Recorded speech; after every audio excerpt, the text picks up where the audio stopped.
252 ભગવદીઓની સત્ય ઘટના. પુષ્ટિમાર્ગમાં એક ખૂબ જ અનોખી ઘટના. એક ભગવદીય વૈષ્ણવ હતો, જેને શ્રીનાથજીની સેવા કરતા ખૂબ પ્રેમ હતો. તેની એક ખાસ રીત હતી. તે ભગવાન સાથે વાતો કરતો, જાણે ભગવાન તેના મિત્ર હોય એમ. લોકો ઘણીવાર તેની મજાક કરતા, ભગવાન ક્યાં બોલે છે? પણ વૈષ્ણવ હસીને કહેતો, જેને ભાવ હોય તેને ભગવાન જવાબ જરૂર આપે. એક દિવસ તેના પર મોટી આર્થિક મુશ્કેલી આવી. ઘરમાં અન્ન નહોતું અને સેવા કેવી રીતે ચાલુ રાખવી તે સમજાતું નહોતું. તે દુઃખી થઈને શ્રીનાથજી સામે બેઠો અને બાળમિત્ર જેવી વાત કરી, હે પ્રભુ, હવે તમે જ કહો, તમારી સેવા કેવી રીતે કરું?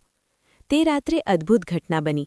તેના સ્વપ્નમાં ભગવાન આવ્યા અને મીઠા સ્વરે કહ્યું, કાલે વહેલી સવારે ગામની બહાર જે જૂનું વૃક્ષ છે ત્યાં જા. સવારે વૈષ્ણવ ત્યાં ગયો.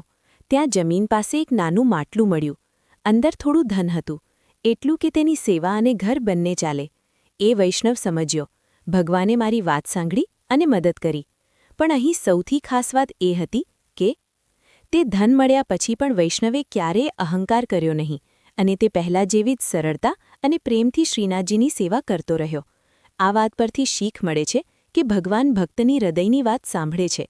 સાચી ભક્તિમાં ભગવાનને મિત્ર માનવો પણ એક ભાવ છે. મુશ્કેલીમાં પણ વિશ્વાસ ન છોડવો. સર્વ વૈષ્ણવને જય શ્રી કૃષ્ણ.